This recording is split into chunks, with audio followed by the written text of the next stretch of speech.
We're talking about two dishes today I want to show you. I kind of warred with myself, which one do I do? You know, we never used ham before in any of our episodes per se, other than prosciutto, the Italian ham. What about the American type ham that we can, incorporate into our dishes? And I said, what can I do?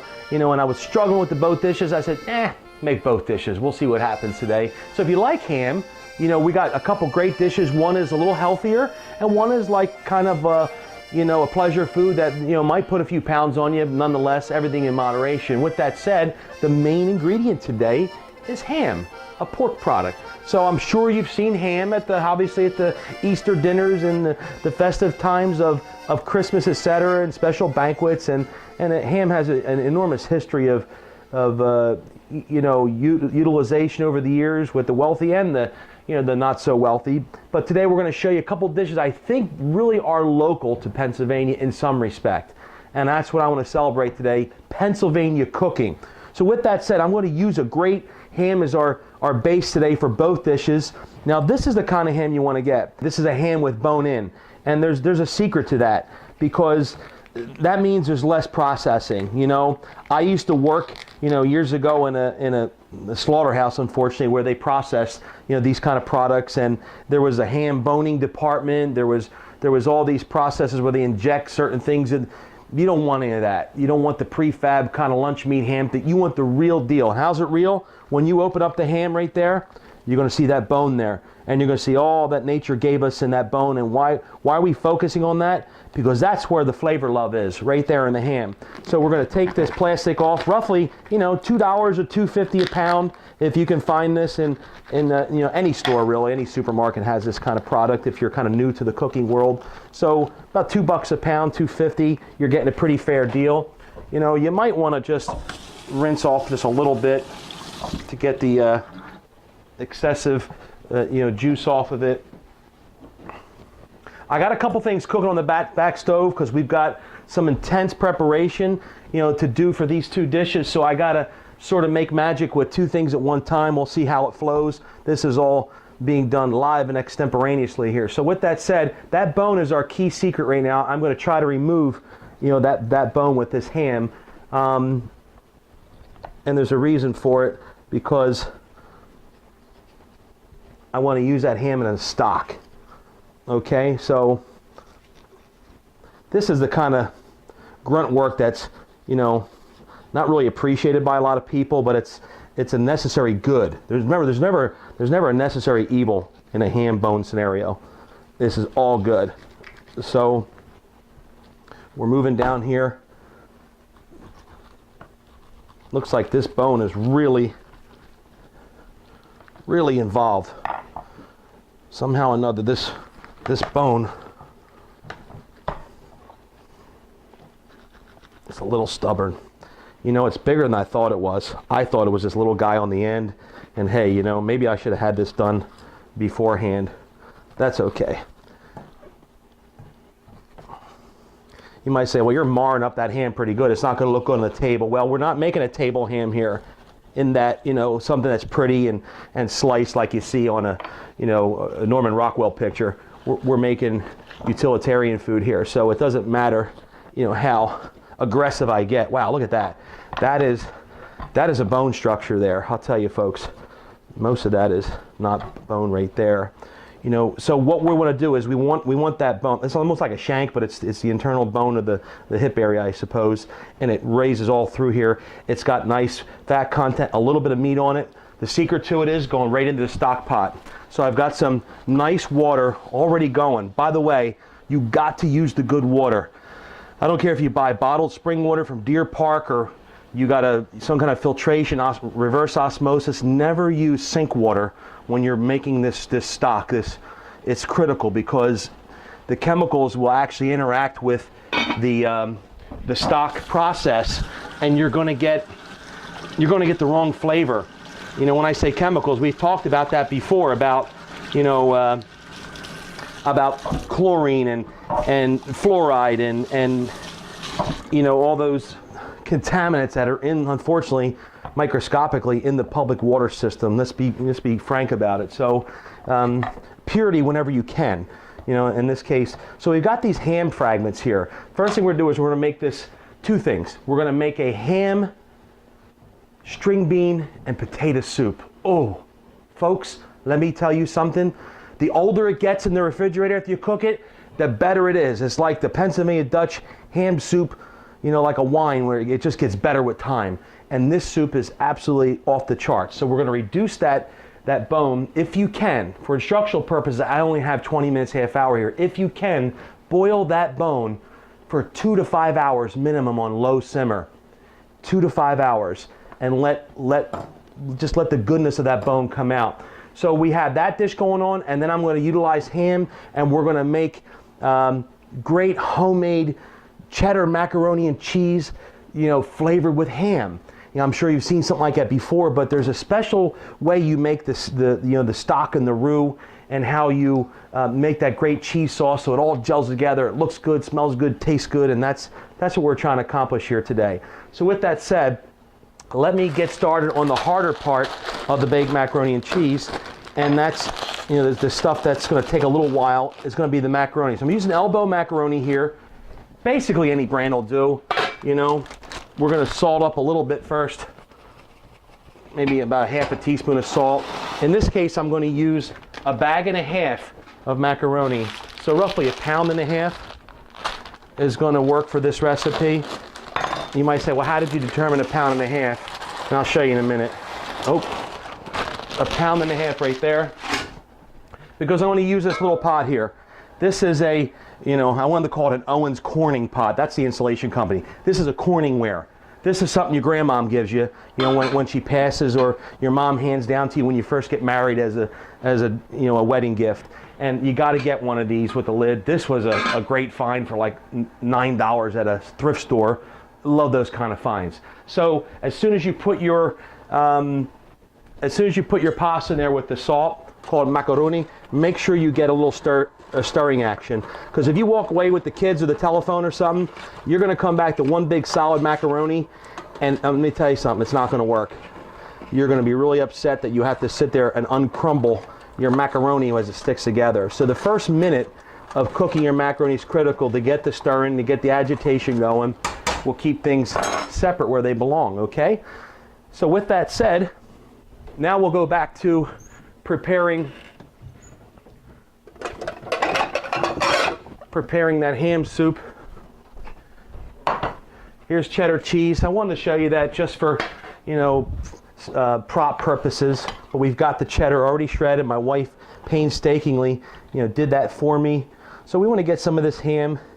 We want to remove, you know, the skin is great, and when they smoke a ham, obviously the smoked skin, you know, adds flavor to it. But from a, you know, texture purpose, you know, unless you're in the pork rind business, you know, you don't want any of that. That's, you know, that's for the poor folk, you know. At any rate, it's not too cultured to be involved with, you know, the skin on this particular product. So we're going to get rid of that, put that aside for a minute. This right here, this is what you want, this dark meat here, nestled in with a little bit of fat for flavor. So, but when you're utilizing the ham slices or ham chunks, you don't want this. This is not what you're looking for.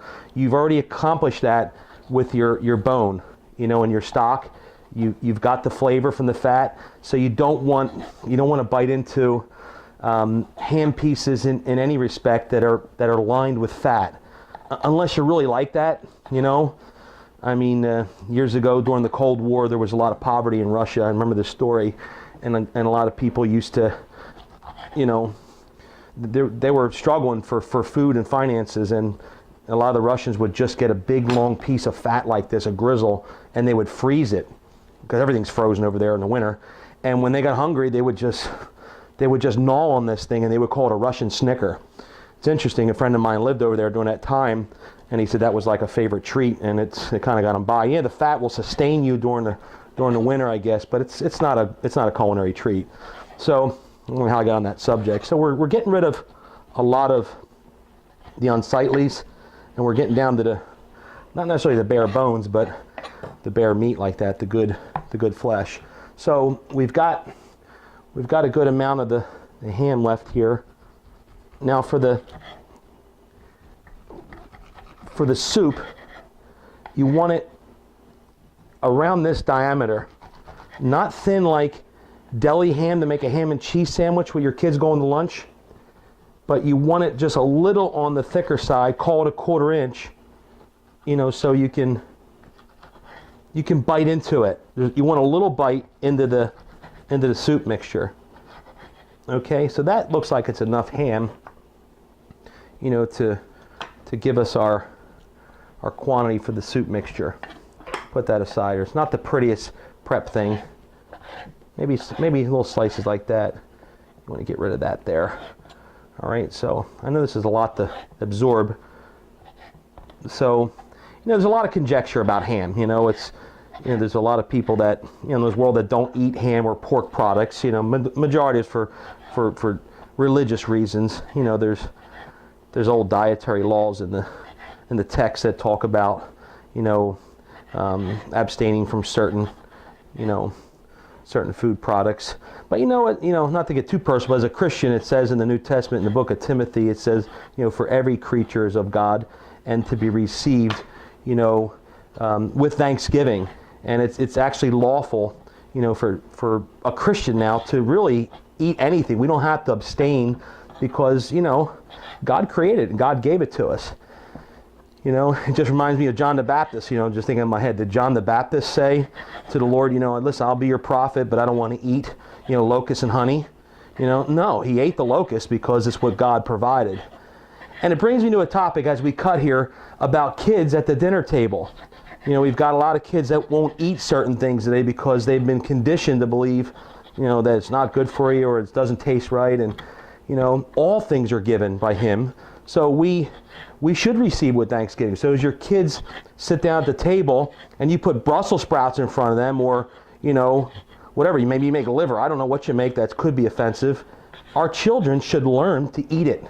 And I know it sounds maybe abusive or forceful, but I'll tell you what, I am so grateful that my mother made me eat everything when I was at the dinner table. She forced me to eat Brussels sprouts. She forced me to eat oyster stew and all kinds of odd stuff that kids would never get near today. And what's the result of that? I'm grateful. I'm grateful that God gave us something to eat every day, regardless of what he provides for us. So I think there's a principle there that we should be thankful about, even ham. You know, so with that said, I didn't mean to preach at you too much, just my take on it, that we've got these cubes going on, and they are, you know, they're the right size. Remember, avoid that grizzly white stuff, even when you see it. I know this is tedious, but it gets done in a minute or two. So it allowed me to give you my sermon. So with that said, I'm going to put this aside in this little lovely cradle of ham bouquet. Okay?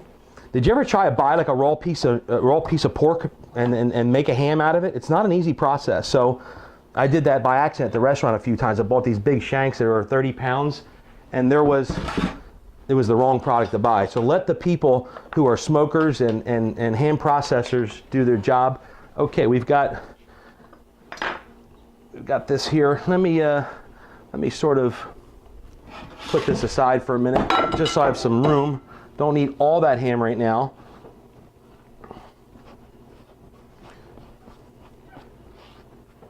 Again, back to the origins of it, you know. So we need potatoes. You don't want to quarter them or cube them. You want to small them. You know, I don't know what you call them, eighth them or whatever it is, like that. And then like that. So it's kind of like little bite size. Check our pasta. Don't mean to seem ADD on you, but I don't want to stick it. There we go. It clumped a little bit, but look at that. There, she's still alive. Remember, because we paid attention the first minute to it.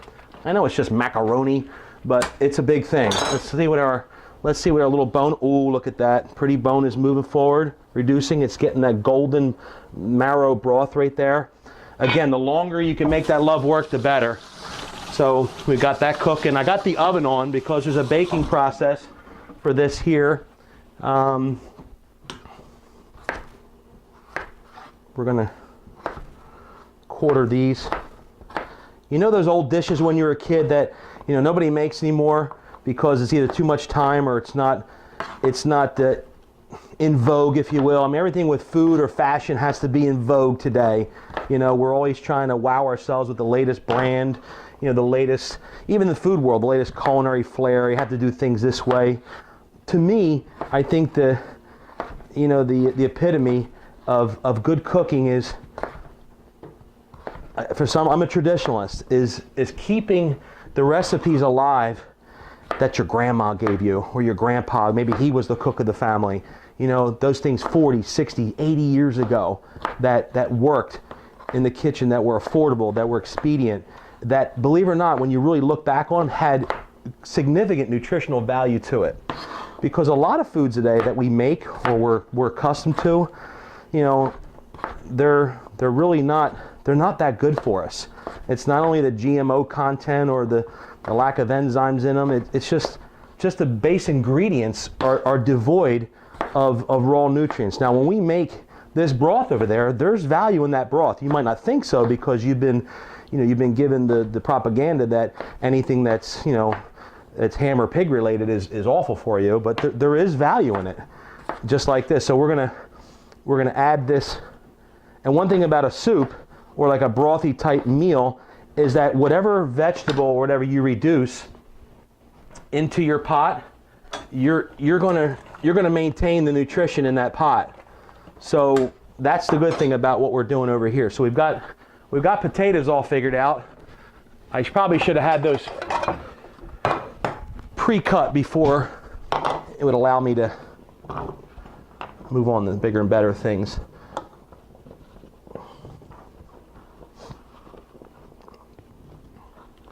Yeah, it sure is soup season right now. You know, people call up the deli and they always ask, what kind of soup do you have today? And to be honest with you, it's just hard to make soups every day. But when you have the chance, you know, make the soup. Okay? Now the beans. The beans is your next deal. Don't know if I need this many, but these are fresh cut beans. I wouldn't buy frozen beans. It's not a good thing because they're already blanched, and then you're going to blanch them again. So we got a double blanching process. So this is the kind of distance you want on your beans. You know, call it an inch. You know, maybe you can do, I'm a little reckless, but maybe you can do 6 or 8 at a time to save time. So when you don't have to rush on a show, you can watch your fingers at home. You know, for me, I'm a little quick on some things. Quick is good sometimes when you're in production, but it's not great when you're trying to achieve finery in cooking. Finery takes time, you know. All right, a little bit more I think will be sufficient for the balance of the broth and the soup. This is about the simplest meal you can make. If you're a newlywed or so and you're trying to figure out what to make for your husband, he comes home and he's tired from working, you know, all day as a construction guy, or he drives in from New Jersey and he just drove an hour and a half and he worked 14 hours and you don't have a ton of time. This is one meal that you can put together. I'm not kidding you. If you had that bone broth, you know, rendered down, you can put this together almost in 20 minutes. I know it sounds crazy, but there we go. We've got the basis for that soup. So as I'm going to crank up a little bit, I'm going to take the lid off of it. The thing that takes the most in the soup, time-wise, is the taters. So I'm going to put the potatoes in there. All right? I got just the right amount of broth. You don't want too much because then it becomes an overwhelming water scenario. So we got the broth.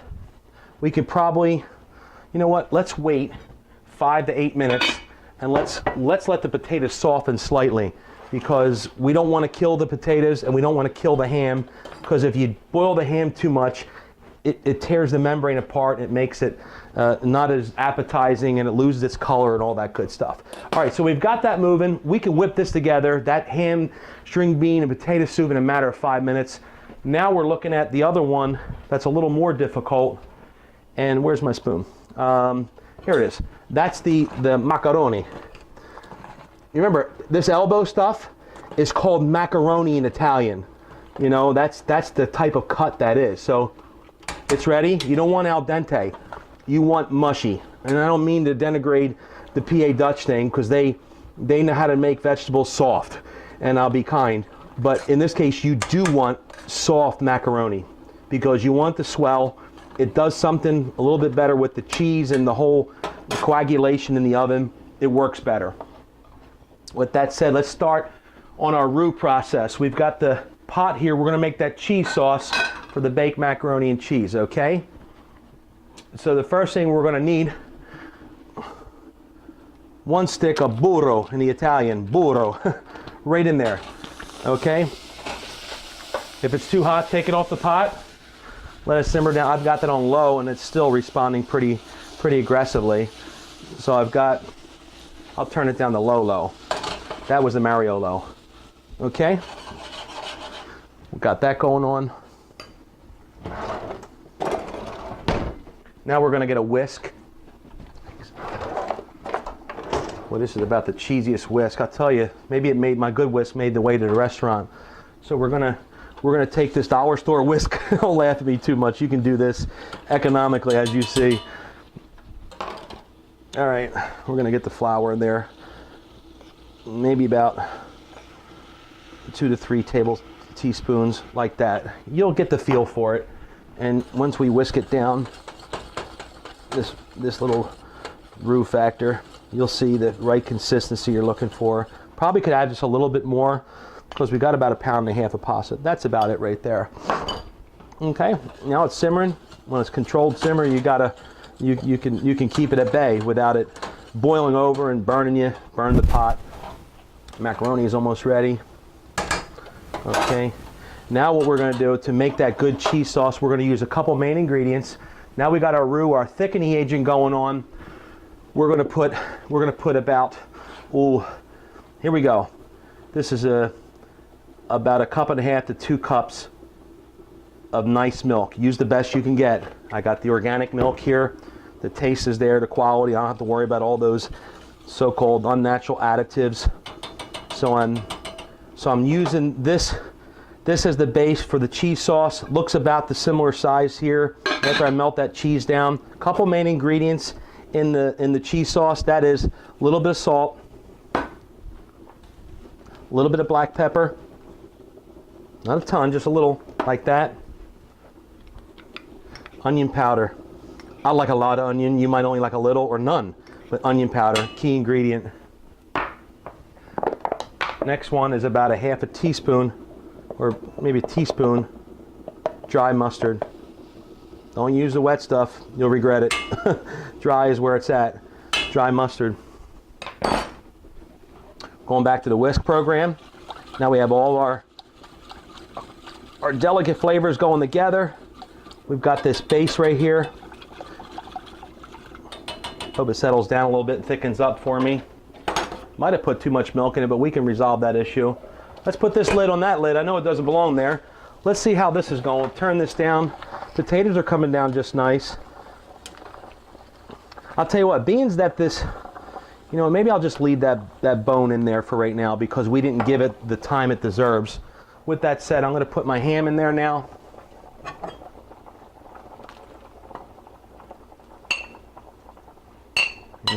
There we go there. I'm going to put my ham in there. I'm going to have to cut a little bit more ham off for the next process. And we're going to let that ham work just slightly. Now you can add your green beans as well. Okay? Green beans as well. Key ingredients, Old Dutch style, S&P. It's all she gets. Not too much salt. The ham is really salted good from the factory or the processor. A little bit of black pepper. Okay? A little bit of soaking. And we'll let it do its thing with its original lid. We'll come back and revisit that. Pasta is ready. Macaron with some excessive water here. Let her sit. I don't think you want to rinse it off. You want to keep it as is. You want a little of the starch effect in there.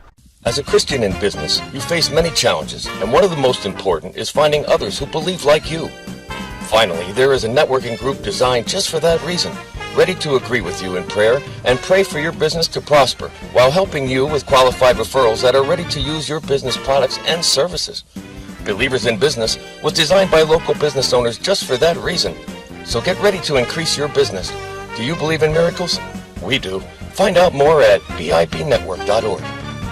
Our Nazareth chapter is now open to believers who want to expand their business with other believers in our area.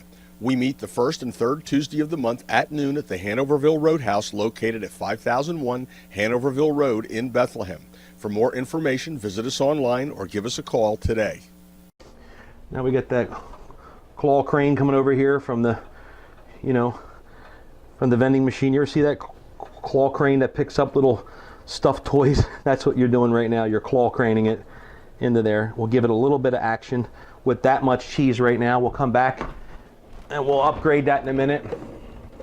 Don't be afraid to blend the cheese in this. I know it's a cheddar deal, but don't be afraid to add a little bit of aged Parmesan. That'll do two things. It's going to give it a wide variety of cheese taste, and it's going to add thickness to your sauce. Almost looks like a fondue, doesn't it? Where you dip stuff into, but we're not looking for that effect. We're looking for goopy.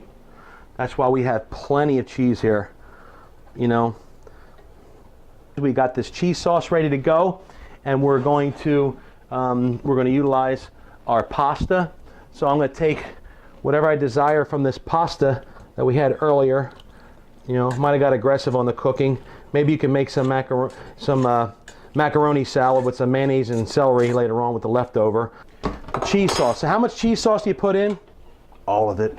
All you can get. The last thing you want is a dry macaroni and cheese. We can get that in Arizona if we want. We don't want that. We want the goopy stuff. Remember that stuff with the dry mustard and the mixed blend of the cheeses in there. So we've got a pretty good. Look at that. I did say all of it, didn't I? That's what you're looking for. And then we didn't forget about our little ham product that's going to help us live the dream here. The decadent winter night's dream of having something hearty like that. Mix it all through a little bit. There we go. Looking pretty nice. Last thing you want to do with this, oh boy, if you could smell this, you wouldn't believe it. This is serious. We're going to go right into the bake-off program. Hopefully the none gets on the counter, because it does happen sometimes. Look at that. Oh my goodness, it's almost going to be the right amount too. We don't have to allow for expansion contraction, because this thing doesn't do that. It just settles there. Knife it around nice. Oops, little accident on the side there, but overall she's looking pretty, folks. You know what she's ready for? Not to eat. Not to eat. She's ready for the oven. Put the lid on it. I got the oven on 350, 400 roughly. She can go right in there. She can work herself over. Let's go back to this dish over here. Turn this off. She can come out in a minute, and this one's lovely and ready to go. First thing you want to do is I took the bone out. As you see, it's sitting over there. That's the vestiges of the flavor. So for each person, you want to get a base amount of, the bulk material, I'll call it. There you go, like that. And then you want to come back, and then you want to broth them up. Don't be afraid to give them broth either. Not a ton. I mean, there's a balance to the broth right there. And that right there is a beautiful dish.